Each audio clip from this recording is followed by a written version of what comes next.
দেশের সবচেয়ে বড় পৌরসভা বগুড়ার অধিকাংশ এলাকায় বর্জ্য সরিয়ে ফেলা হলেও শহরের অভিজাত এলাকা জলেশ্বরী তলায় পড়ে আছে বর্জ্য। বগুড়া থেকে এ বিষয়ে বিস্তারিত জানিয়েছেন পূর্বাঞ্চলীয় ব্যুরো প্রধান চপল সাহা।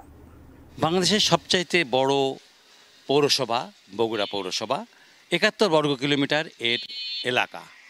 এই এলাকার আমরা বিভিন্ন জায়গায় ঘুরলাম এবং দেখছি যে সেখানে কিন্তু মানুষ জবাই করার পর, কুরবানি দেওয়ার পর বেশ সুন্দর করে পরিষ্কার করে ফেলেছেন। তবে এবং ব্লিচিং পাউডার ছিটিয়েছেন, কোথাও কোথাও নিজেরাই পরিষ্কার করছেন।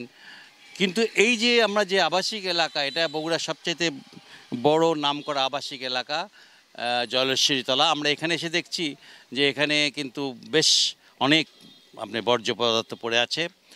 যদিও এটা পরিষ্কার করার কথা পৌরসভার, কিন্তু পৌরসভা এখন পর্যন্ত পরিষ্কার করেনি। আর অন্যান্য জায়গায় আমরা দেখেছি তারা নিজেরাই পরিষ্কার করছেন, নিজেরাই পানি দিয়ে ধুয়ে দিচ্ছেন। যারা কুরবানি দিয়েছেন এই আবাসিক এলাকার মধ্যে, তারা কিন্তু আবার সেই জায়গাগুলো পরিষ্কার করে ফেলেছেন। সামনে আমরা দেখতে পাচ্ছি পানি দিয়ে পরিষ্কার করে ফেলেছেন।